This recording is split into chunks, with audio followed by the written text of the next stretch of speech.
You are now listening to CTR Media Network. The family. CTR Media Network. Yeah.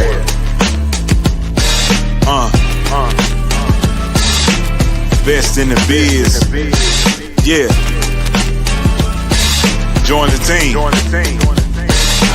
CTR is who we are, the media network, that's the best by far. Whether you listen at your home, at your job, in your car, come get the information that's needed above par. Never lasting, motivational podcasting, giving you the answers to the questions that you're asking. Serious talks and topics, how to come up and profit, how to better yourself, your health is here, we got it. Reaching 350 million, they tuning in.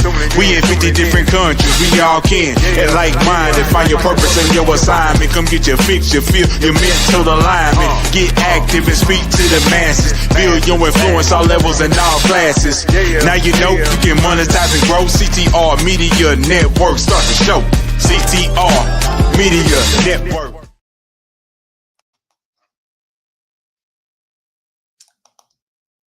Hello, everyone, and welcome to CTR Media Network TV. Yes, and yes, where we empower entrepreneurs, creatives, and industry disruptors to grow through podcasting, TV, and media. Today's guest, we have the amazing Dr. Bramante, and he is going to help us unlock our brilliance, mastering mindset and media creation.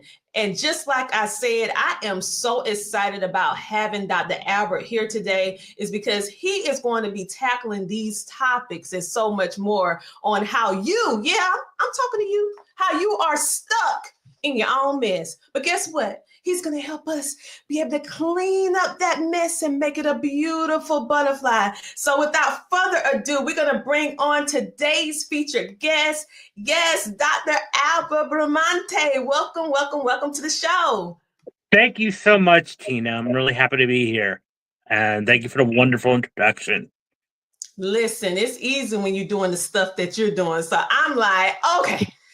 Where do I want to begin first? So when I think about what it is that you do, Dr. Bramante, you've helped actors land some of the biggest gigs of their life. You have also helped them be able to develop or be able to identify what their superpower is. And many people may be saying, well, how can Dr. Bramante help me? I'm a creative, I'm a podcaster, I'm a TV host, or I'm an entrepreneur. How can what you do help them? Well, guess what? Why did you decide, or what inspired you? This is what I want to know. What inspired you to merge what you do for actors and creatives and then bring it into the world of entertainment and bring it into the world of psychology? Well, I started off as a psychology major who always had an interest in the creative arts. So I was involved in like a drama club in high school. I took some undergrad classes in theater and acting as electives, and it was always an interest of mine. I wasn't an interest of mine to be an actor purely per se, but I loved being around the creative energy of actors, or filmmakers, producers, hosts. I just enjoy being around that environment. Like, those are my people. That's like my tribe, are actors and performers. So I wanted to always support them because it's not an easy, it's an exciting, career, but it's also not a very easy one to be in. There's a lot of competition. There's that instability. You don't know when you're going to get the next paycheck or the next job. So there's that. And I wanted to create a vehicle as a way to support them. So, I kind of started off as an agent, which I still do today. But I also, with my psychology background, wanted to figure out how can I support them even more than just, trying to find them jobs as an employment agent, for actors. So while I was going for my PhD, I had to do a dissertation, as you all know, which is, the rite of passage for anybody going to become a doctor.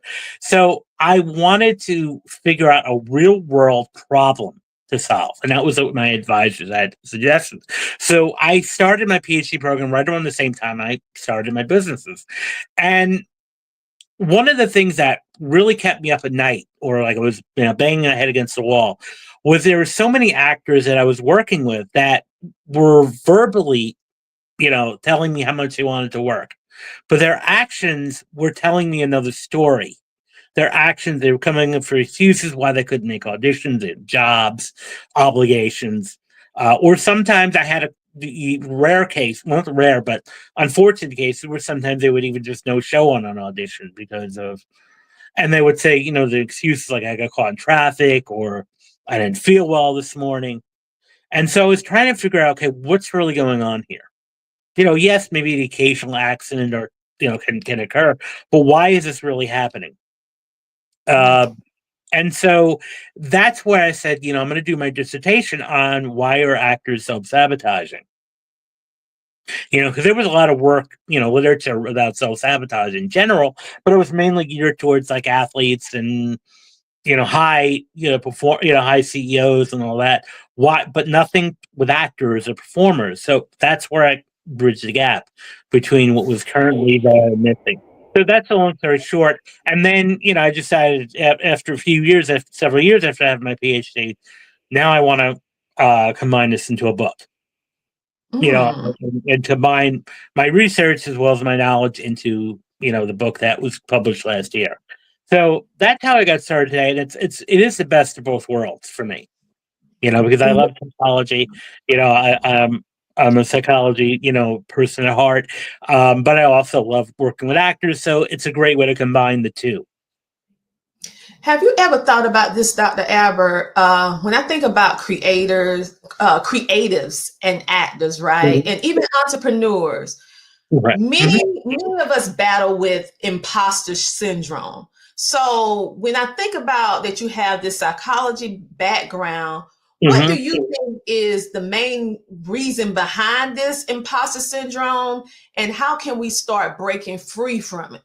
Well, yeah, I'm glad you brought that up, Dr. Tina, because I actually have a topic about this in my book, because imposter syndrome, because it has a lot to do with, maybe fears and insecurities, and especially, with actors receiving, a lot of no's, it can start to create self-doubt. And that's why the second part of my book, second part of my title of my book is mastering mastering self-doubt.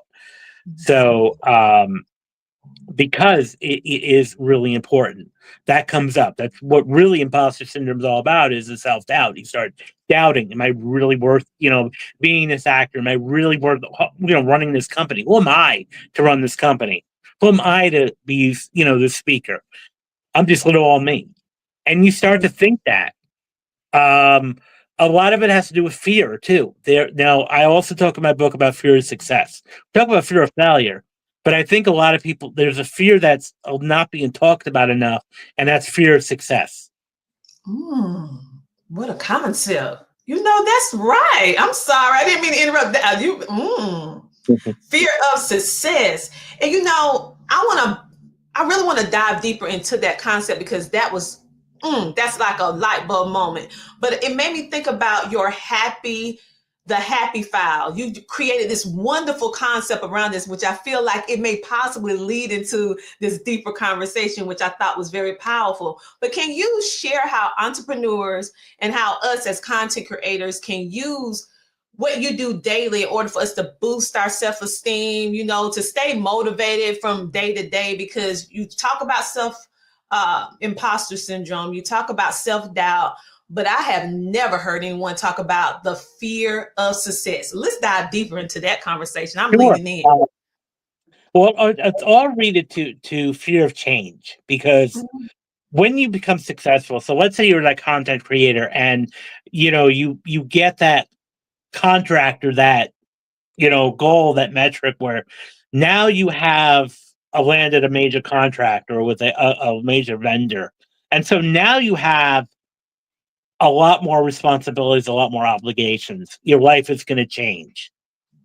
If you're that entrepreneur and you land that sale or that major account, so what can happen there is your life is going to change. Maybe you have higher expectations now.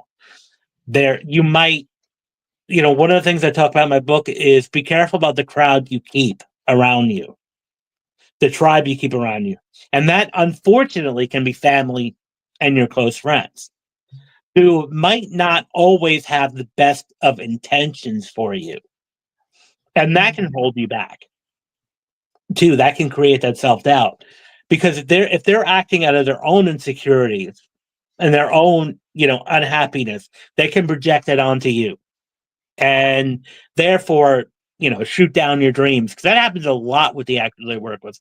Their family or their significant others or their friends are like, maybe it's time to do another career change, or, this acting thing may not be for you. And even though they may be consciously saying, I'm doing this with the best of intentions, they're responding out of their own fears and insecurities. Because what they're really scared of is, well, if you hit it big, you're going to leave us or you're going to forget about us. And also, because we're social as human beings, we value relationships as much as possible. So we're afraid of losing those relationships.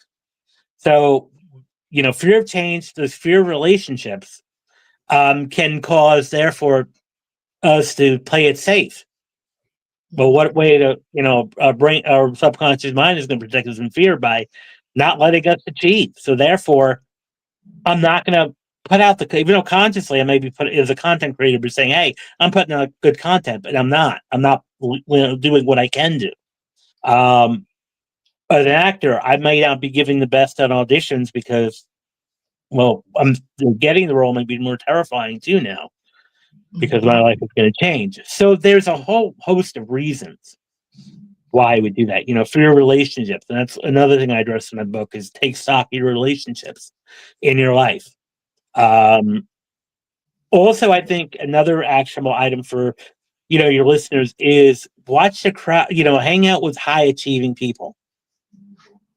If you listen to speakers, even like Tony Robbins, that would kind of say like I can tell a lot about you by the 5 people you hang out with the most. So your tribe should be, at least on your playing field, even higher. I hang out with higher successful. If you're a content creator, go for those that have, a lot more followers than you have, and start seeing what they're doing and hang out more with them. If you're an entrepreneur, hang out with more higher, more established entrepreneurs because they'll build you up, not hold you down. I agree with you. I agree with you with that, Dr. Albert, because I tell myself as well as other people that every day, your company you keep is very, very, very important. I want you to expand on what you were speaking about, but I wanted to touch this because you have expertise in this particular area. And I'm seeing this so much on social media, in different studies, especially when you start talking about the study of the brain with NLP. Now we see those letters all the time. NLP, if you're reading any type of thing about your body and self-sabotage and trying to achieve higher level of achievement. Yeah. So my question for you is, for people, my viewing and listening audience that don't know what NLP is, can you explain that in layman's terms in a nutshell what that is and how it can help us? It's 3 letters stand for neuro-linguistic programming. So neurology, meaning your mind, your brain, linguistic, the language you speak, not only outwardly but inwardly to yourself, and then programming. So it's kind of like working with how you plan your day, how you go about your behavior. So it's implementing like your brain and language combining together for change. And there's a lot of things we can do to change the wiring of a brain. So we have to change internally before we can really change externally. Because a lot of people, have a hard time making changes in their life. It's like it's easy to say one thing and not do it. So you got to change yourself. So I often say change your internal environment before your external environment, your external life is going to change. So that might mean changing your habit, changing your lifestyle a bit. what really inspired me, is all these years I've been on social media, and we see, especially around the new year, oh, it's a new year, new me, you know, right around December, the 20th to the 30th, like the honeymoon phase about the new year coming in the first week in January. Oh, this is going to be my year. And then yet every year is the same year. Because what's happening here is you're not committing to the changes internally. So that might mean changing your lifestyle. So when you do these changes over time, where neurology is going to rewire itself, your brain, there's something called neuroplasticity, which is about the brain and nervous system being able to rewire itself and make new connections. And the way to do that is by changing your behavior, changing your internal states, how you react to things. So some practical techniques that you can use. One is visualization, which has been talked about for decades, and you can read this in any type of self-help book will tell you to visualize success. So let's say you have a meeting coming up, you have you're about to record a video tomorrow, or you have a presentation to make. Visualize it in your head over and over again of going well. So adding a little bit of like an NLP technique would be to visualize yourself in a movie theater, watching yourself on screen, doing this presentation or doing this, whatever you're setting up to do, and it going very, very well. And then in your imagination, I would always say, now step into the movie screen. And now you're in the movie of it going very, very well, or whatever it is. You have such a great, powerful outcome. The brain does not know the difference between reality and fiction. So you're already going to be approaching, if you do this several times, you're already going to act like the success already happened. Your brain is going to think, okay, I'm going into this meeting, and I'm meeting an old friend, or I'm doing this, and then it's going to make a big difference with lowering the nerves, the anxiety that comes in. So that's another technique. One technique. Another technique I often use, especially with my actors, is watch the words you use when you introduce yourself. So if I said to you, or if I pitched myself to be a guest and said, "Hi, Dr. Racy, I'm Albert. I'm an aspiring podcast guest. I don't have any, experience. Most likely no. Like, okay, you're going right into, or just like if somebody introduces, submits himself for representation. If I hear I'm an aspiring actor, or I'm a struggling artist, or I'm a starving artist, no, that is what the reality. Your words are creating a reality. So your brain isn't saying, okay, well, you're saying I'm starving, so therefore, let's create this reality of you starving. So that's why I use the language. So I'm a content creator. I'm I'm an established entrepreneur. I have even before it happened, if you say the words, when I was, going up the ranks of my agency, before I hit the level, I was telling people that I was booking on TV and film. Now, yes, I was booking, but it was indie films at the time. It was small things. But I kept the mentality up of telling myself and telling other people, I book, successful actors in TV and film. Maybe 2 months later, I landed, I had my first primetime guest star in Honor SVU placement. So that became my reality now. So speak it as if it's in existence. And this might sound sometimes a little woo-woo, but I think it's so true. Speak your success as it's already happened. Imagine. So another thing with neurolinguistic programming, it uses all your senses. So we have three primary learning modes: visual, auditory, visual with our eyes, auditory with our ears, and kinesthetic with our body. Now, one of the misconceptions that people think, well, you're usually strong on the other. I say we use all three equally. We learn, by hearing, seeing, and feeling. So when you're visualizing this, not only just visualize or imagine it, but hear, visualize this in color. So sounds. What does it feel like in your body? And then really embody that. And that's the way I think really successful start. So that's the thing with NLP. Also, one other last thing I'll say about NLP, is their mentality. There's one statement that we go by about failure or mistakes, and the statement that I'll say: there's no such thing as failure, only feedback. Mm. So even if you are that content creator and you mess up that video, or we're our worst critic when we watch ourselves. So sometimes you make produce a piece of content and be like, "Oh, do I really sound like that?" Or do I really, what's up with that thing on my face? And you start self-doubting comes in. So, if there is something that you made a mistake or an error on, say that, well, okay, now I know to look out for this in the next piece of content I put out, or the next pitch I make, or the next, deal I try to make. Okay, this didn't work. I'm going to put myself out there. So there's a lot of different things that we can do. And what I often say is, rather than say, always end, when you say a not statement or it hasn't happened, always use the end of the word with yet.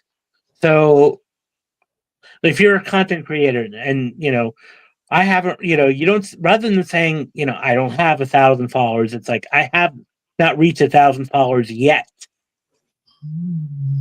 Because when you say the word yet, that indicates a growth mindset. That indicates possibilities.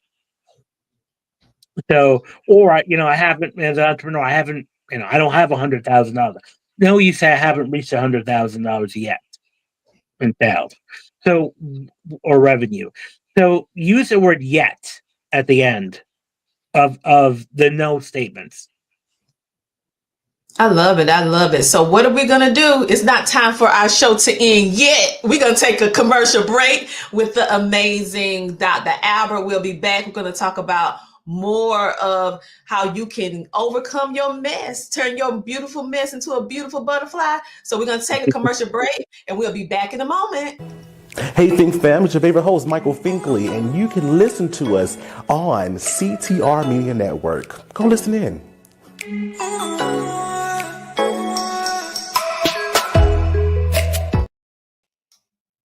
And just like that, we are back. But I come along with an amazing guest that you saw just before our commercial break. It is the amazing Dr. Albert. And he was just helping us get out of our own way, getting out of our mind. And before we went to commercial break, he was dancing on the topic that I want to talk about a little bit further. What was that topic? Reframing your mind, rethinking how you can be a high performer. He told us to use the word yet at the end of something that hasn't happened yet, and how it's very important that we reframe how we think and we reframe what we say, because what we say and what we think materialize in our life. So with that being said, Dr. Albert, I would love to dive a little bit deeper into this topic, because you personally write about reframing failure as a tool, not a trap.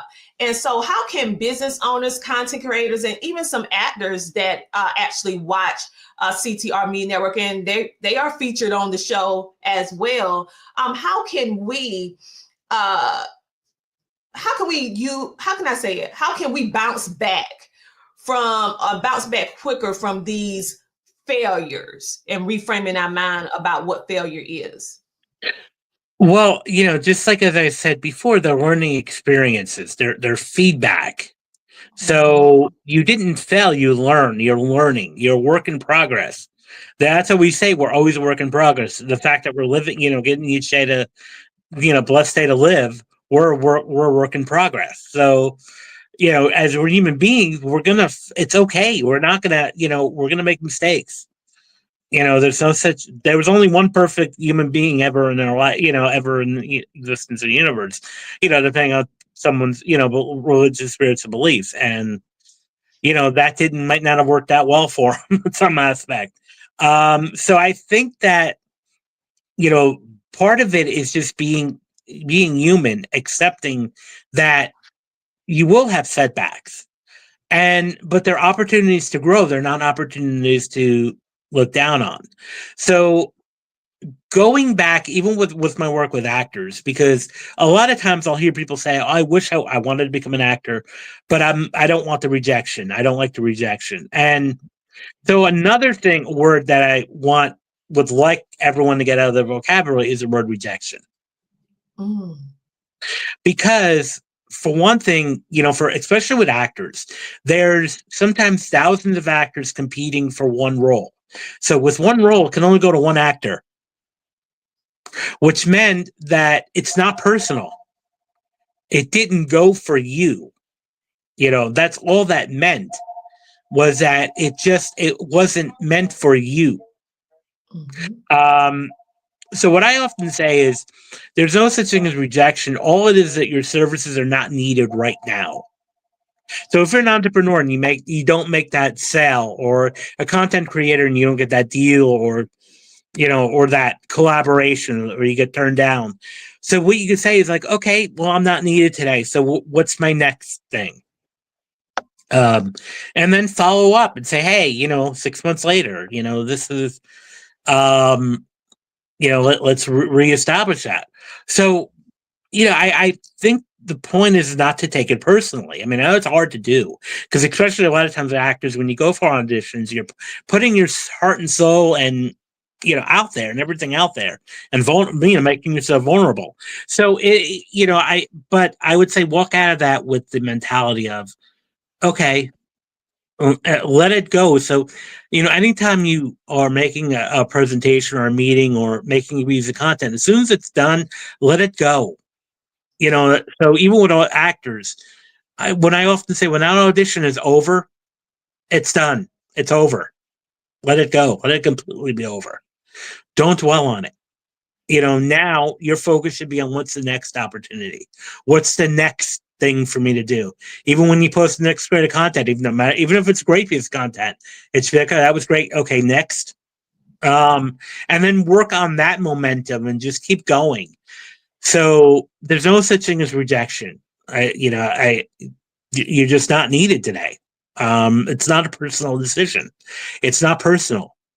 And I think that will help get out of your head a bit, and get out of your the funk that sometimes you can go into. It's not needed yet.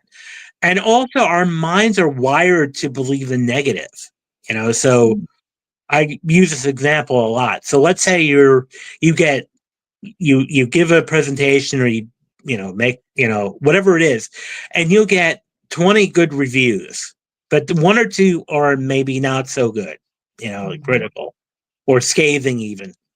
And very often we're going to be focusing on that one and ignoring the 20 good reviews that we just received.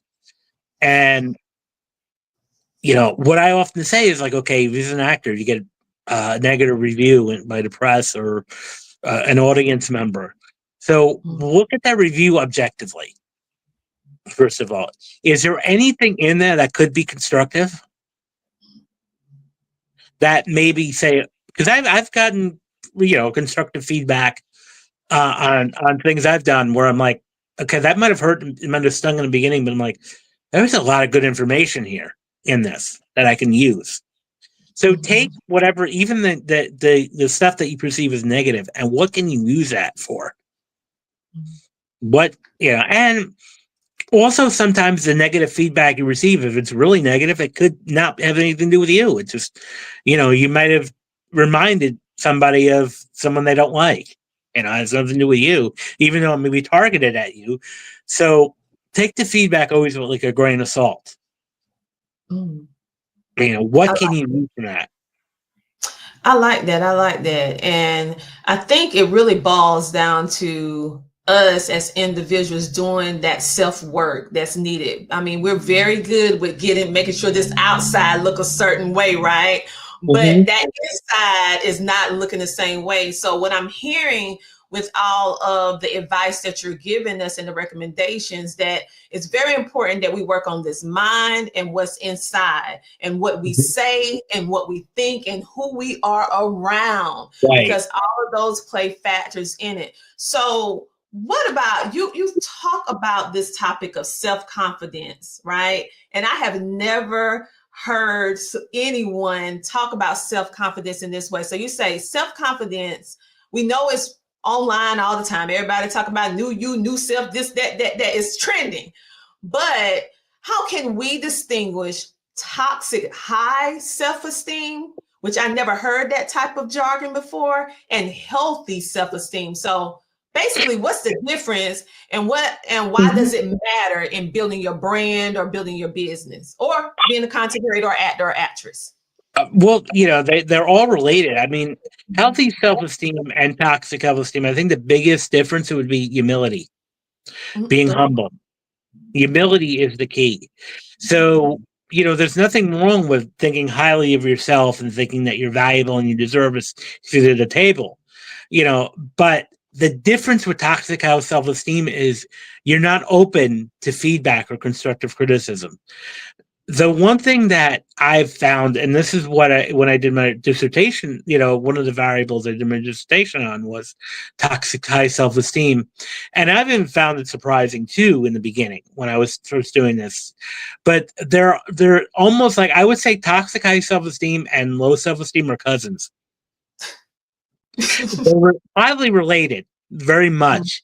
And the difference with toxic high self-esteem would be not open to feedback, not being coachable. These people, when you point out, constructivism, they get really defensive. They think they're the best, of the best. But yet when you point out and say, well, maybe this could be done in a different way, they shoot you down and start putting you down. It's like, well, no, you're the one wrong. And sometimes with a small number of actors that I've found, is they're not coachable, so when you try to tell them suggestions, it's like, well, you don't know what you're talking about. I'm, went to this school, 20 years ago, I'm trained, and so, but they're not coachable, because with any profession, whether you're a CEO, whether you're a content creator, whether you're an actor, actress, or professional, you're always going to be learning. And I often say this, like, I'll always be learning till the last day of my life. I'm constantly learning. I have a PhD. I'm always reading. I'm always listening to podcasts. I'm always, engaging new content because I need to learn. And that's, I think, the big difference, because, having a healthy self-esteem, knowing you deserve a seat at the table, but you're always learning and you're always coachable, and you don't, you believe everybody else is equal, that, and you help motivate other people that are struggling. So I think that's the biggest difference. Those are some great points, because like you're saying, we have to be a forever learner.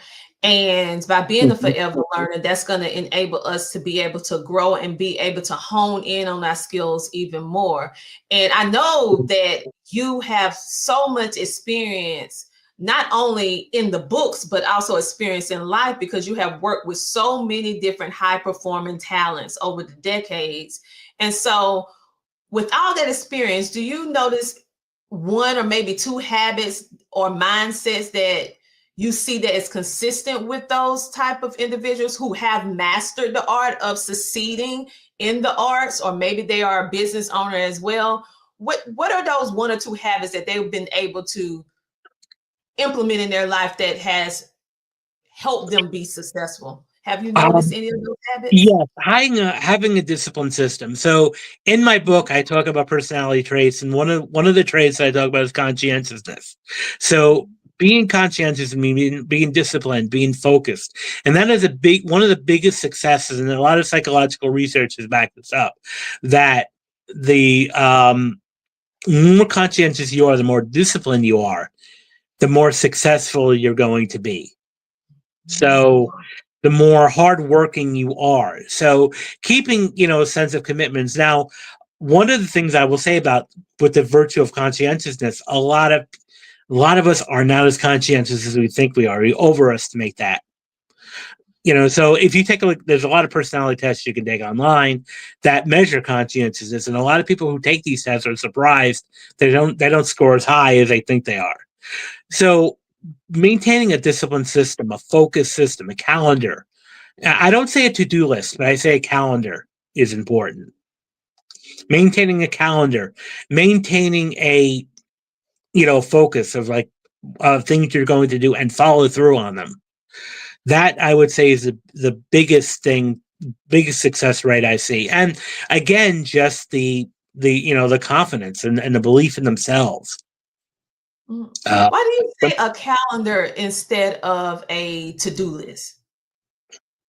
Because if I say, let's say I put a list up and say I need to clean today, I need to, send out these emails, but I don't set an actual date or time on them.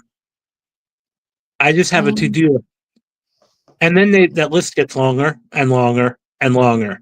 And then our inboxes get cluttered and cluttered and cluttered. And before you know it, we're drowning in unresolved tasks. So putting it in a calendar. So I would say it's not necessarily, just a to-do list alone. I would say putting it into a calendar, because when you put it into a calendar, you're actually creating that action that will say, okay, this has to be done now. And I've been experimenting this too. Maybe setting up a calendar, 2 or 3 times a day. I'm going to answer emails. Okay. I'm going to block out 15 to 20 minutes to read and answer emails at a specific time, rather than saying, well, I'm going to answer emails today. Well, that's great. But then you're going to get distracted with other things that are going to happen. So if you block time out with your calendar, that's also a major thing that I see with successful entrepreneurs, actors. They have a system in place. I agree with you. And I really appreciate how you broke down the difference, because many people probably saying, well, what's the difference between the to-do list and the calendar? Because both of them telling me what to do. But I feel like the piggyback off of what you said is that the calendar is more accountable. It has that accountability because you said, you have the date, you have the time, a to-do list. I never thought about a to-do list being something that is not as structured as we have been trained to think it is. Yeah. We have been trained to create a to-do list, but then, like you said, it get longer and longer and longer, and then you're like, oh my God, I can't complete all this. Yeah. And we start, and also, to add to that, we start engaging in a someday phenomenon. Well, someday I'm going to create that podcast, or someday I'm going to create this content. But someday is someday. It's not when. So one way we could hold other people accountable is to say, well, I'm going to create a podcast. Okay, when? Tell me what date. What date are you going to shoot, film? What date? I'm going to make this presentation. When? I'm going to reach out and pitch. When? And I think when you start doing that, it creates action, and we don't sit there saying, I wish I did this. Now, I'm going to call myself out on this in the podcast, because I'm a human being. I wanted to write this book in 2017. Okay. I didn't write it until 2023. I kept saying, I'm going to write a book someday. Until I set myself in 2023, and I kind of, said, okay, when are we going to do this? Because another statistic that's sobering, what really woke me up out of this, is that only 1% of people who say they want to write books write them. 99% of people who want to write a book will never write it. That was the statistic I heard. And that was a wake-up call. Like, no, I don't want to be that 99%. I want to be that 1%. So I adopted that. Okay, now I'm going to do it. Okay, I'm going to set aside 2 hours a night and write and edit and write and edit and, come out. And in about 2 months' time, I had the book done. Wow. Otherwise, I probably would have been sitting here right now. I wish I wrote the book. And now I did. So create a system. When I say a system, start putting dates, because that adds accountability. Okay, when? Well, I'm going to write, I'm going to put this content out. Okay, when? When can we expect the content? And start asking other people that are interested in content creation or starting content creation or a YouTube channel. Okay. Well, I want to, okay. So when can you post your first 5 videos? When are you going to do that? Next, and you pull out your calendar. Okay. So let me know. So when you're holding other people accountable too, you say, okay, pull out the calendar and say, okay, send me the date you're going to do that. Right.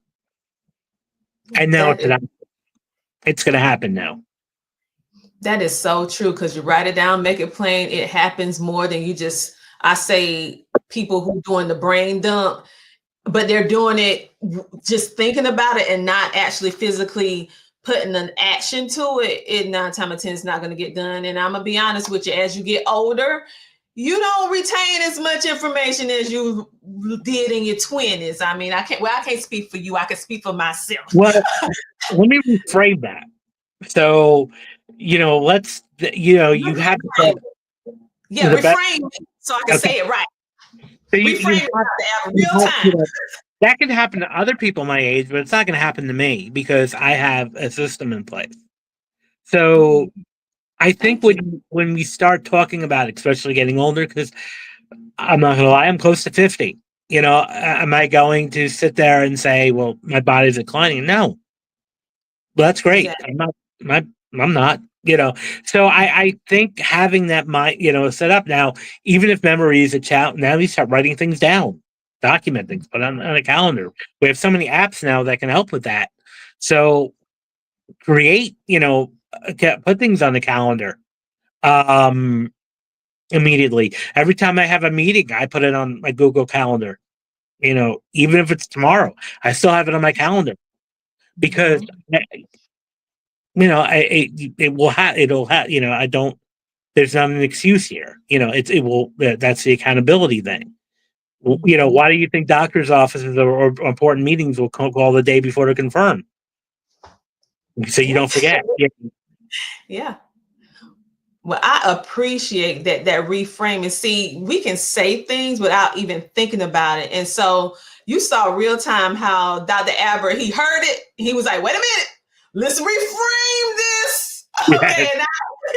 And I appreciate this because now you guys, you just saw real life application, how this can work in your life. So what we're going to do, we're going to take another commercial break. And then once we take that commercial break, we're going to come back and we're going to have some more deep conversation with Dr. Albert. And see, he already helped me, so I know he's going to help you as well. So we'll be back in a moment, okay? Thank you so much, CTR Media Network, Dr. Tina Ramsay, along with the staff of CTR Media Network and all of the podcasters that have programs featured on CTR Media Network. I'm Kim Jacobs, the host of The Kim Jacobs Show, and we're bringing balance to the world one household at a time.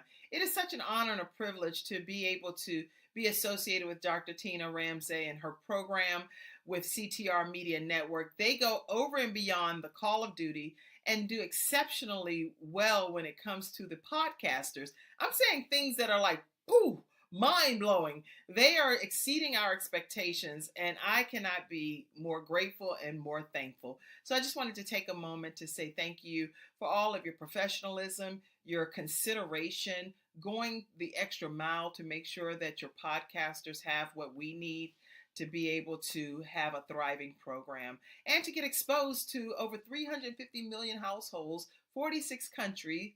I am excited to be a part of CTR Media Network, and I don't take it for granted. Thank you, Dr. Tina Ramsay, for all that you do. God bless you.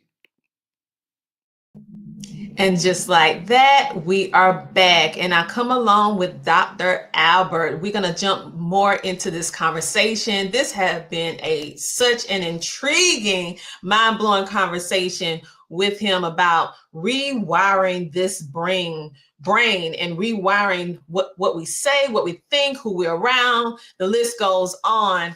And how understanding that our mind, like he said, is basically programmed to be negative. But don't lose hope, because we have what it takes to reframe it. And it brings me to Dr. Albert's book, because he's been referencing his book a lot. And I mean, you guys got to get a copy. Normally, I don't say this during the interview, but you got to go get a copy of this book. I know listen, I have digital copy, but this is a book I want to have in my hands. All right. So I'm going to go get myself as well. But I know you mentioned about personality traits, and you talk about that in your book, but how can us as individuals understanding our personality be able to better help us be able to be more productive in our life, whether we're a content creator, actor, entrepreneur, whatever the case may be? How can it help us be more be able to be more successful, I would say, and be able to use that understanding to help us? Well, it's a good question, and I would say I'll use kind of like the going with the big five to begin with. So start with openness. So expose yourself to new things. Learn. Learn new things. Listen to other content creators. Listen to other podcasts that you may not necessarily want. That you may never normally think you'd listen to. Explore new topics. So being open. To new experiences, because a lot of people are not open, like open-minded. So you know start thinking about yourself when you go to a restaurant. Do you order new food, or do you just order the same thing on the menu every time? you know if you order the same thing over time, you may not be as open-minded as you think you are. So being open-minded, try new things, get exposed to new ideas, different peer groups. When you go to events, sometimes I often say the best thing to do is sit at tables where, if you go with a friend, I think it's great for that support system, but you should be, separating and hanging out with new people. So sit at new tables every time, like we'll say you go to a repeated event and there's lunch or dinner served. Sit at new, because you need to learn from other people.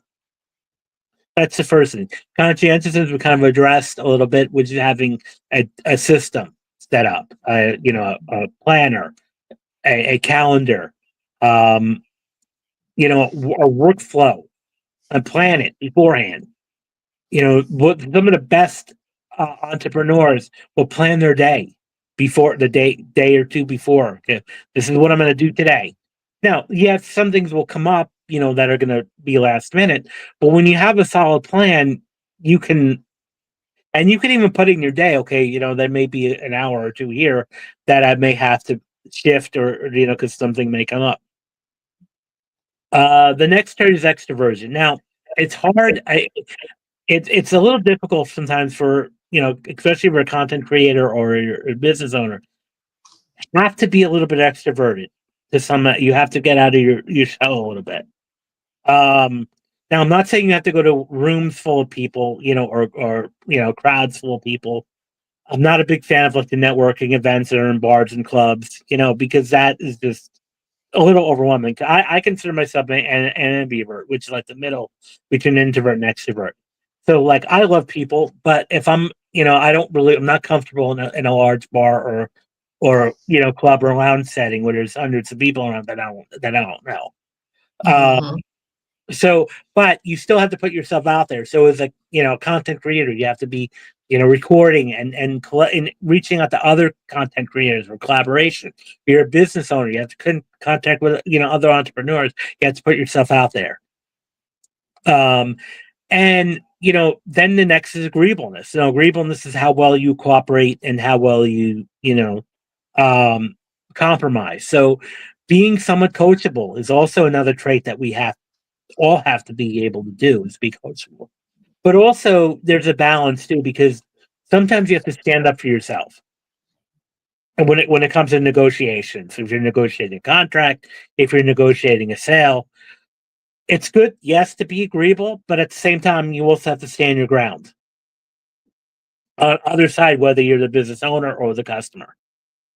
So, and then the last one is neuroticism, which is an odd word, but I feel like neuroticism is all about how you react to stress.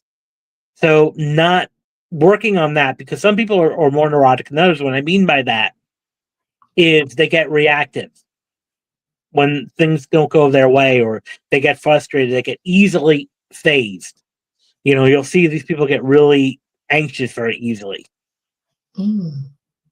So sometimes working on that, some meditation sometimes, or just being mindful can help.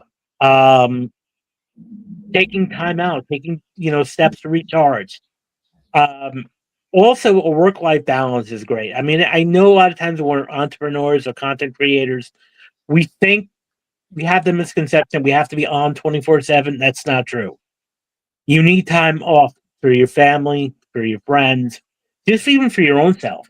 So I'm a big believer. If you need to take time off, a weekend off, or you should all everyone should be taking weekends off, or somehow 2 days a week off, some degree of time away.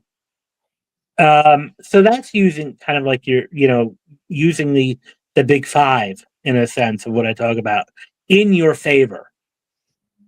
Mm.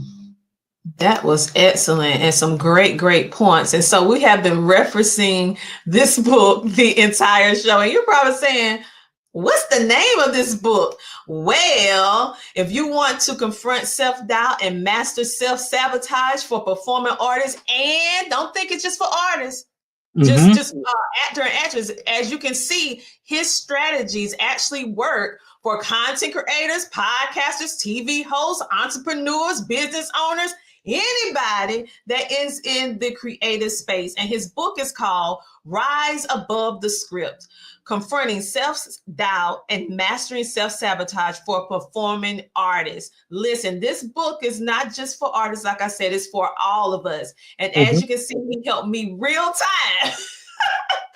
Real time. And I am a great content creator, right? But I'm a podcaster. I have many different hats that I wear in this, I would say, creation, this world of digital creation, okay? And so what I'm telling you is this is a book that you're going to need to help you with your mental health, okay? One thing that I personally see with content creators, entrepreneurs, business owners, actors and actresses, because we battle some of the same things, is that we don't take the time, like Dr. Aber said, to recharge, to feed our minds with things that are going to help us be better, things that's going to help us rewire the brain. Because if you don't know how to do it, you need to speak with someone who already have the understanding and the knowledge to help you go systematically, step by step. Because if it's not something that you know, you have to go to somebody who do know. So this particular book, I know you said you was going to do it in 2017, but you did it in 2023, and that's all right with me. I'm happy that you have this book ready. So Dr. Albert, where can we find your book? So it's available on Amazon, and I have it in different formats. I have an ebook. I also have paperback and also audiobook. So if you want to go on like Audible, or if you want Spotify, or even Google Books, wherever it is when audiobook is, it's there. I have it in a lot of different avenues. So it's available in any and all formats. So I highly recommend it. And I think, we're all performing in some aspect, whether we're, again, entrepreneur, a business owner, a professional, we're always performing in some aspect. So this book is relevant to all, disciplines. So I highly, I would definitely do my own work. And that's where I think the important thing with high self-esteem is being able to know we have a good product. It's not, but it's still, we have still room to grow. So I would always say, leave with that is like, we're always a work in progress. We always have room to grow.